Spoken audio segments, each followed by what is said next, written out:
This is another episode of Dangerous Ideas. My name is Shawn Kanungo. I'm an innovation strategist. What we do is we break down concepts and frameworks that will change your life. Oh, wow.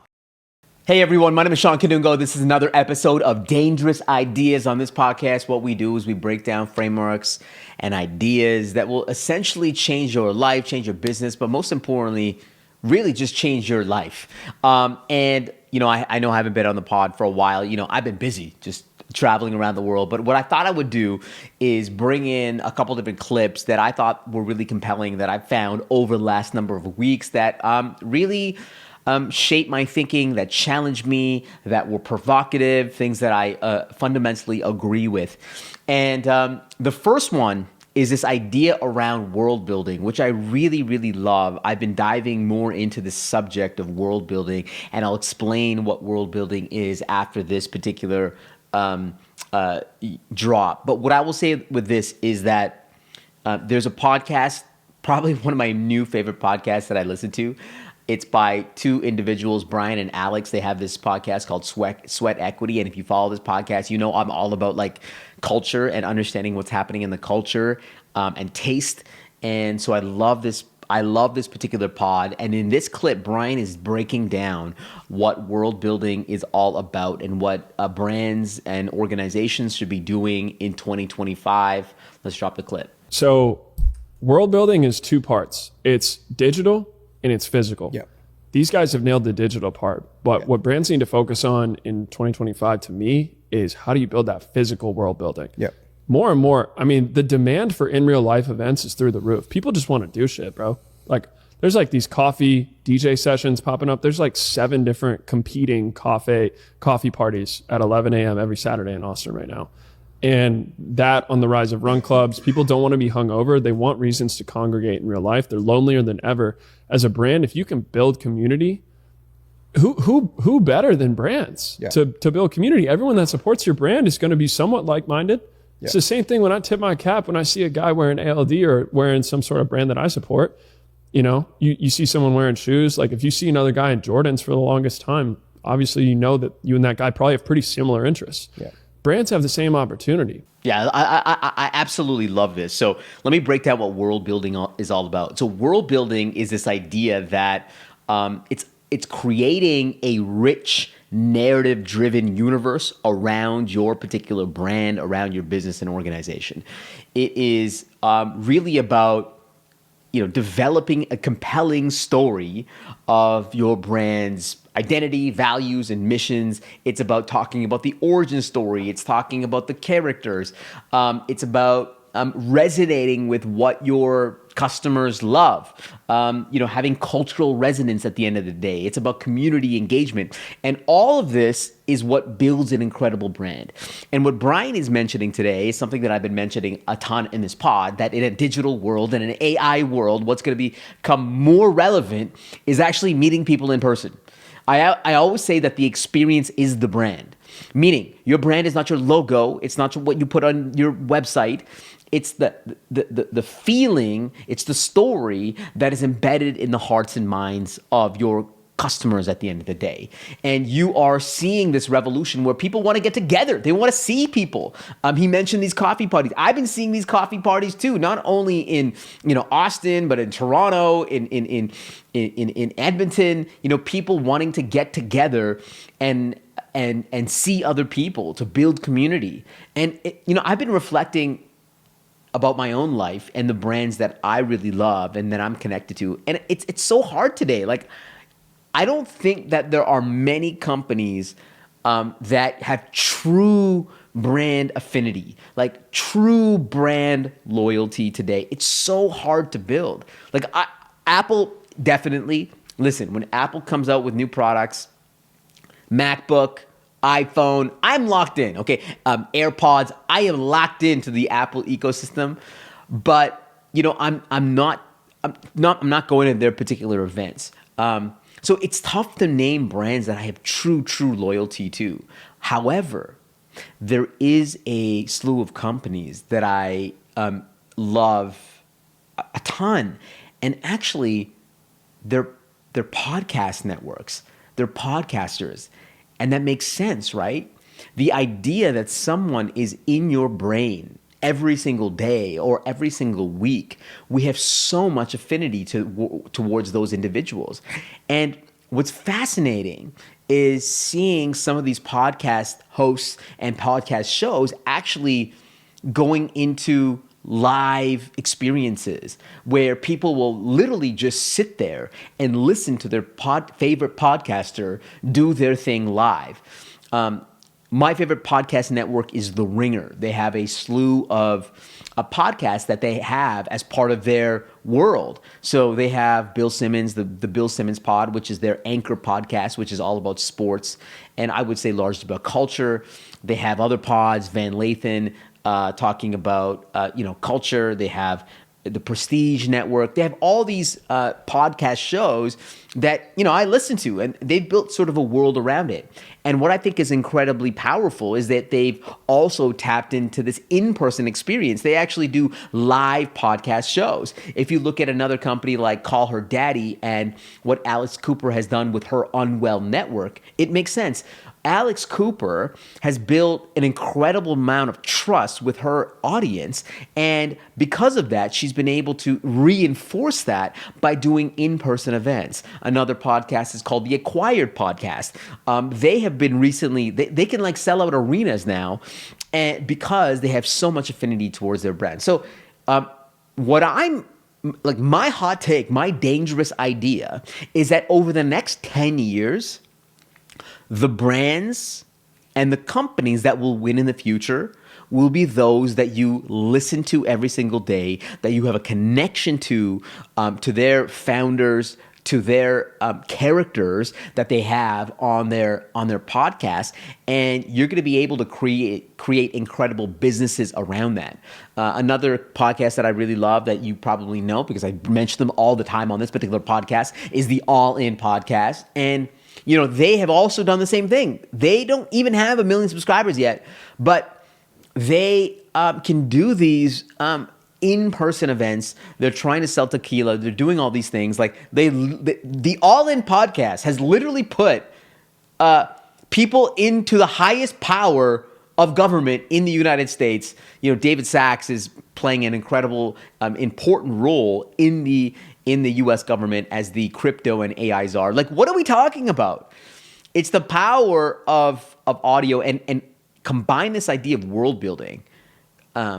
This is incredible. World building is such an incredible idea. I at the last chapter of my book, The Bold Ones, I talk about this idea, and it's.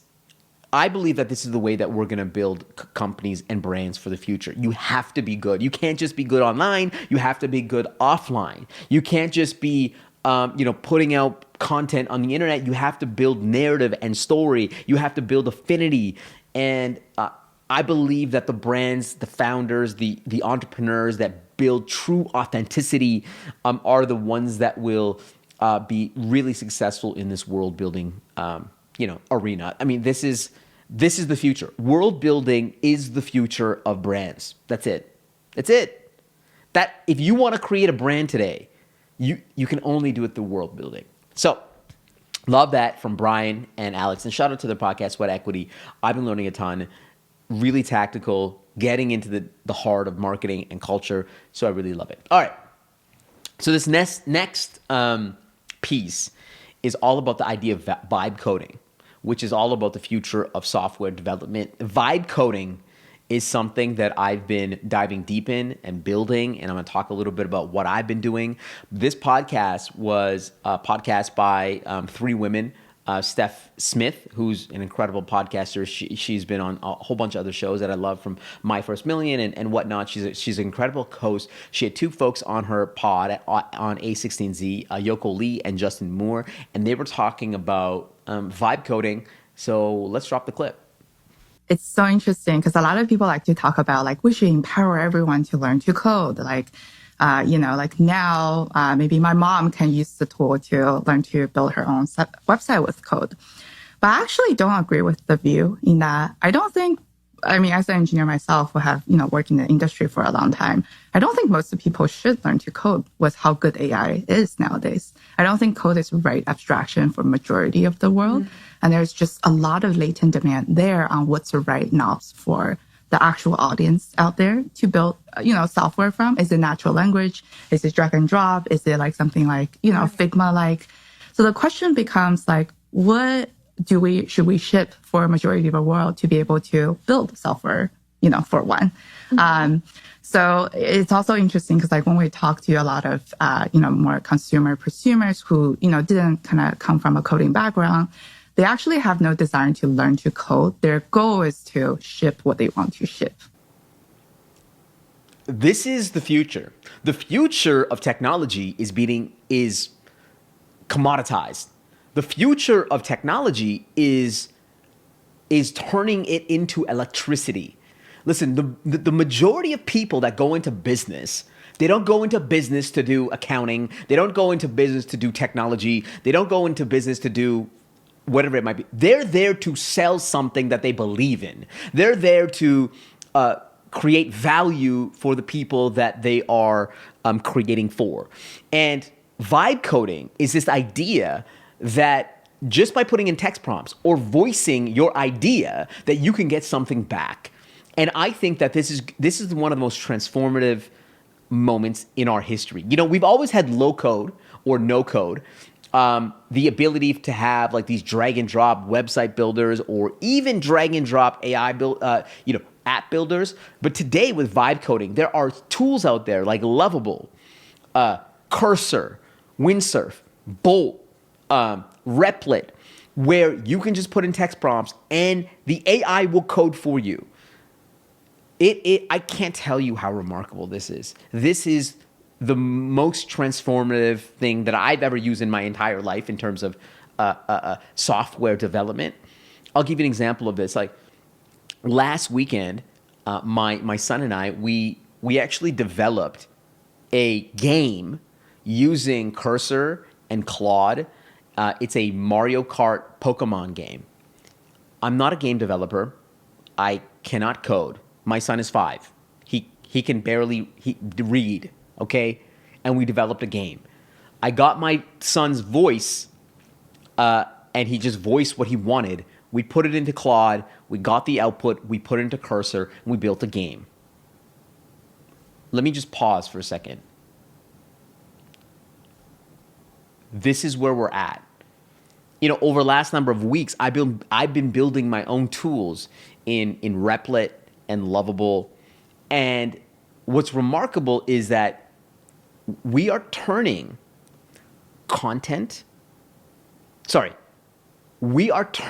software into content. What do I mean by this? Way back in the day, when you wanted to put out a video, when you wanted to distribute a film, a fun little clip, there was no way to do that. You'd have a video camera, but where would you put that stuff? If you really want to put something out and have people see it, you would have to become a producer. You'd have to become a director. You'd have to go into movies. But of course, the internet democratized that entire world. You had YouTube and all these video platforms that came about where anybody around the world can shoot and edit video and put it out in the world for people to see. And now you're seeing all these people called content creators, and that's an entire ecosystem, right? We've fundamentally democratized the idea of content creation because of the ease of creating content through your phone, through your iPhone, through DSLR cameras, and giving them a platform where they could ship those that piece of content on platforms like YouTube. The same thing is happening for software. We are going into an era of personalized software, personalized websites, personalized apps, where you can actually now produce these things and put them out in the world. So think about YouTube, where there are millions of pieces of content distributed every single day. The same thing is happening for software. where anybody in the world, a 5-year-old, a 95-year-old, can create their own personalized software and put that out in the world. That is what's happening. So what are the implications when anybody can create software? It's going to create a boom. It's going to disrupt traditional software as a service. It's going to disrupt traditional software companies. But more importantly, it is going to open up the floodgates of innovation. The idea that anybody in the world, that a 5-year-old in Bangladesh with shoddy Wi-Fi can create something, this is remarkable. You know, I was in North Carolina a number of weeks ago, and there was an owner of this manufacturing company. He listened to my presentation on AI, and he's like, "Hey man, I totally agree with you that this AI thing is going to change the world, but I'm going to retire before this thing hits." And I actually said that this is the worst time for you to retire. This is literally the best time for you to build, especially if you have expertise. The people that have deep domain expertise in their particular industries, let's say you spent 20, 30, 40, 50 years in your particular industry, you probably understand those challenges deeply. You probably understand those issues deeply, but you didn't have a smart kid beside you that could build. You didn't have all the technical skills. You didn't have the technological capabilities to solve those particular issues that you might have had. But today you have them. Today you have a technical co-pilot, which is AI, to help you build. And by the way, you don't need technological skills. You just need to be able to speak. You just need to be able to think. So to me, this era is actually for the experts, the people that are deeply entrenched in their particular industries, to build. And I will say this today, is that if you are a young person today and you don't have much experience in a particular industry, the best thing that you can do is learn these tools, is to become incredibly proficient, to understand these tools, to be the best in the world to these tools, and then run and find the oldest people in the room. Like, find someone with deep domain expertise so that you can help them. I do not want to, I don't want to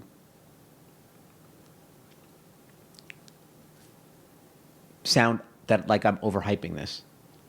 This is one of the most transformative revolutions that we've ever seen. The idea that anybody can create software. You know, it's interesting. Like, I'm gonna pull up this clip. In 2022, pre-ChatGPT. So this is what I said in September 9th, 2022. Pre-ChatGPT came out. We were experimenting with Midjourney and all these things. And this is what I said. What artificial intelligence platforms are going to be able to do, things like DALL-E and Midjourney, it's going to democratize artistic expression. You know, these platforms are not even in the first inning. They're in beta. So if you think about the exponential nature of this technology, what artificial intelligence is doing, it's turning code into just text prompts. That's what it's doing.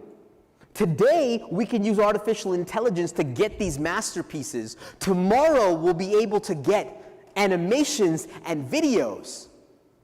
And in the future, absolutely, we're going to be able to replicate websites and code just by text prompts.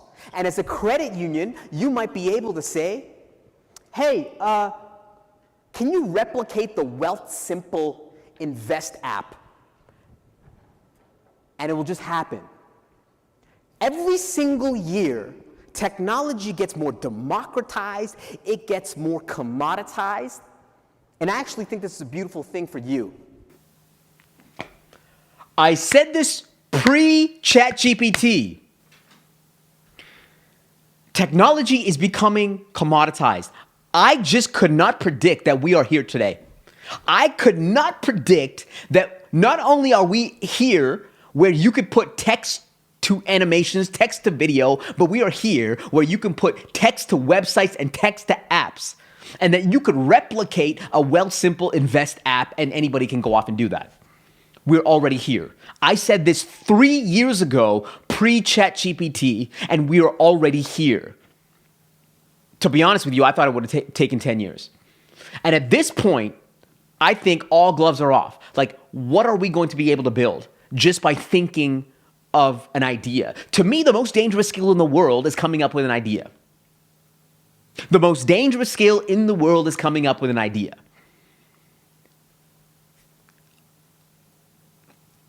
The problem with human beings is that we cannot predict what the future is going to look like. The problem with human beings is we do not understand the power of exponentials. Even myself. I predicted 3 years ago that we would get from text to websites or text to apps. And to be honest with you, I had no idea that we would be here right now. We're here. We are here. We are in the text to app era. So we all need to pay attention to what's happening. This is the moment. If you want to build, if you want to create, if you want to get ahead in the world, this is the time. Lock in.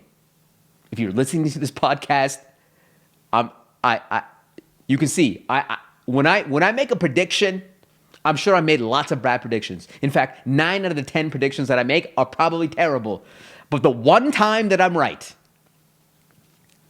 I think you should lock in. And I'm excited about vibe coding.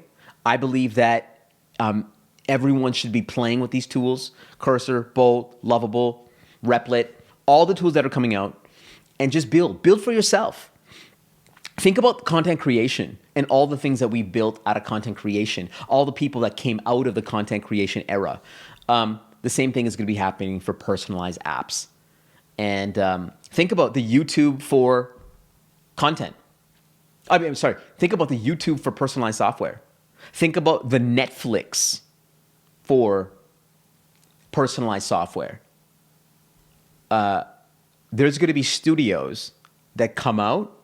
Just like how, there are studios that create movies, there will be studios that come up with these personalized software.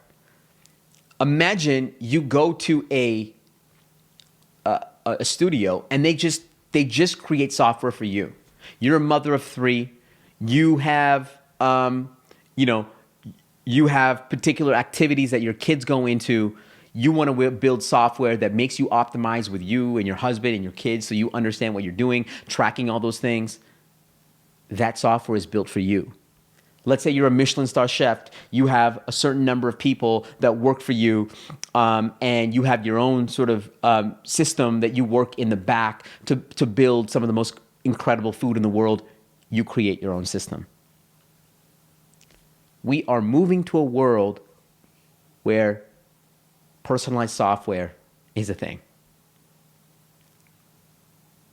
Okay. Sorry, I get passionate about this stuff. I mean, it's crazy. Okay, let's go to something a little bit more fun. One of my favorite thinkers of all time, Rory Sutherland. Anytime a podcast with Rory Sutherland drops, I always listen to it. And he has this really great take on being socially conscious and how strong of a force this is. Let's drop the clip. What are things we'd all like to do if it? There's a wonderful quote from, bizarrely, Abraham Lincoln, where he says, so basically, feeling socially awkward about something is an unbelievably strong emotional driver, because whenever we're in public, we're always conscious of how we appear.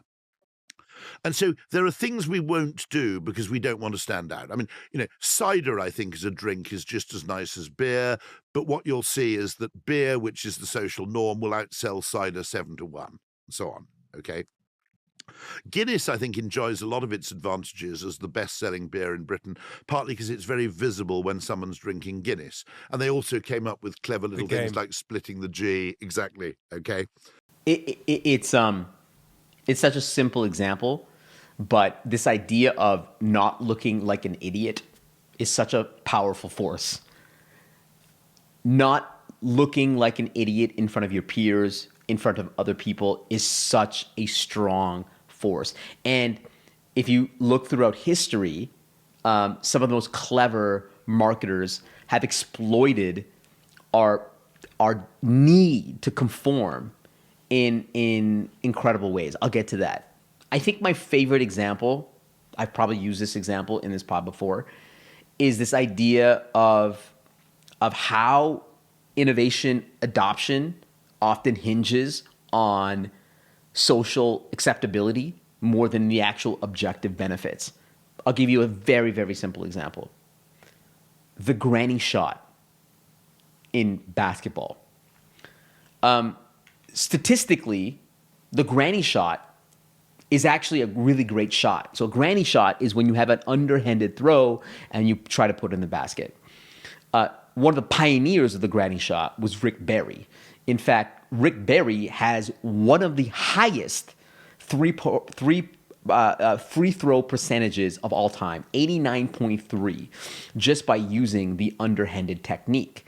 The reason why this is more powerful is that when you throw underhanded, there is a much more of a natural arc. There's also a much more of a consistent release point as well.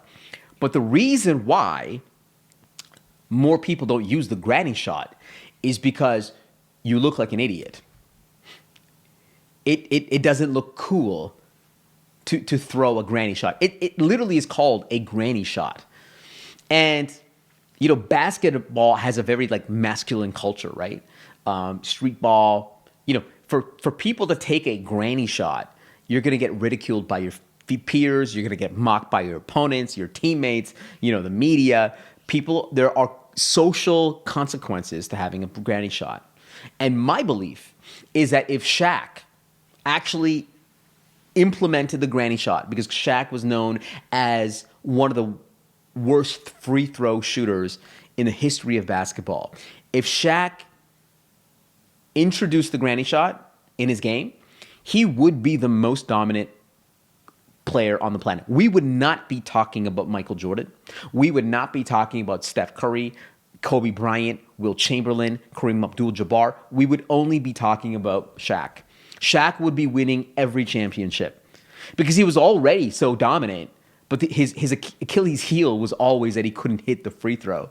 And actually, Shaq was interviewed and he said, "Why don't you throw underhanded?" And I don't know his exact quote, but he didn't want to look like an idiot. And marketers understand this. Our desire to conform is so strong. So what they have done throughout history is they try to come up with tactics in order to force us to conform. This is why luxury has always been incredibly powerful. It's because they create these limited edition or scarce products that only a certain number of people know about or understand, and then that creates desirability for another group. This is why social proof is always so important, because when you say that other people are using these particular tools or these products, you know, you're creating that social conformability that this is popular or this is important. This is why the rich always get richer. This is why somebody like Taylor Swift always gets bigger, because the more people that like Taylor Swift, the other people are like, wait, a lot of people like Taylor Swift. We should like Taylor Swift as well. I would argue that the Billboard 100 is not actually a true reflection of what is good or what is the best songs in the world at that current moment. My belief is that the Billboard 100 is actually just a mimetic a mimetic platform that is really about it's like a way to rank all the things that people like and what people think other people like. Like, really, is Kendrick Lamar and SZA the number one song on the planet right now? Or is the label, or other people working towards for other people to think that that's the number one song in the world. Like, let's be honest. Is it truly the number? There are billions of songs in the world. How is Sabrina Carpenter, Kendrick Lamar, Drake, Taylor Swift consistently on the top 10 list? No. There's somebody that's in Nashville, Tennessee right now, and they probably have an amazing song. It's probably a banger, but because, the majority of the world haven't heard it, it's just not the best song in the world. That's the beautiful thing about human beings, is that we like what other people like.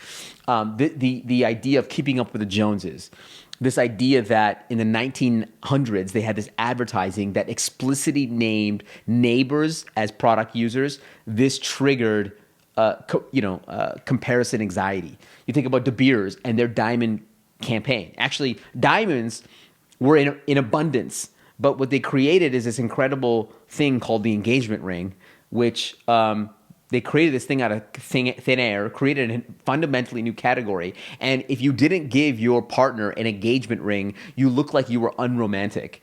And they created an entire category around this, probably one of the most clever marketing tools of all time. And so this idea of not looking like an idiot is such a strong thing.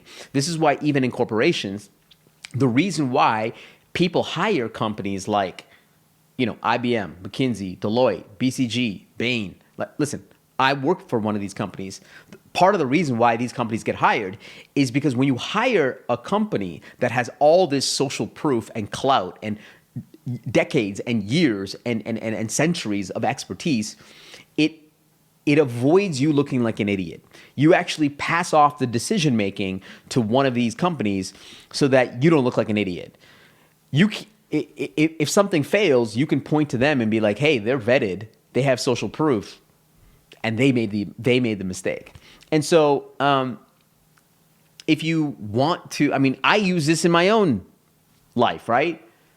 In my own marketing. The reason why I put out so much content, video content of me on stage, is because when somebody is looking for a keynote speaker, when somebody is looking for a thought leader to come into their organization and help them with innovation, they can point back to the millions of stages and be like, wait, this guy looks like he's popular. He looks like he's on all these different stages around the world. We should hire him. He looks like a sure bet. And by the way, I am a sure bet. But I'm just saying that, like, it's a clever hack. It's about, my job when I'm doing marketing as a keynote, my job is not to look amazing. My job is not to be undeniably good, which, by the way, I try to be.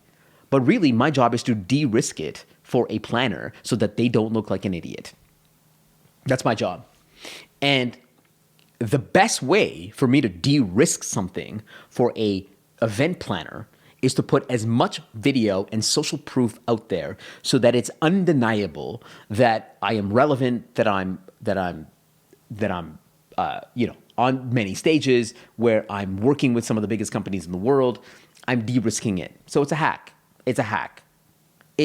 It's the idea that we don't want to look like an idiot. And I frame it in that context because that's the simplest way of describing it.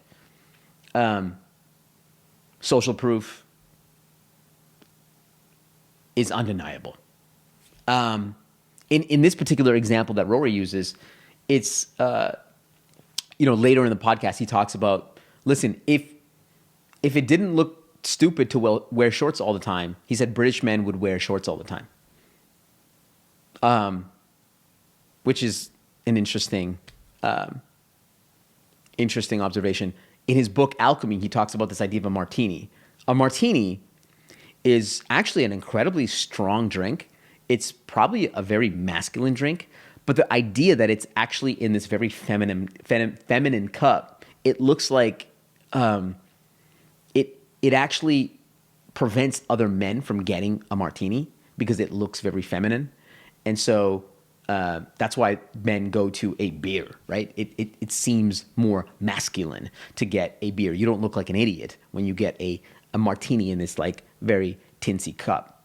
So that behavior is so strong. And I think one of the best ways of finding innovations is finding the things that we are that we don't want to look like an idiot at, and finding clever marketing ways to exploit that. So, listen, I love this podcast. I want to continue to do this podcast. If you're rocking with me, if you've been here, if you've been downloading the Spotify videos, if you've been downloading these videos, thank you so much. Rate, review, subscribe, whatever you got to do with this pod. We're going to continue dropping heat every single week. And we'll see you on the next one.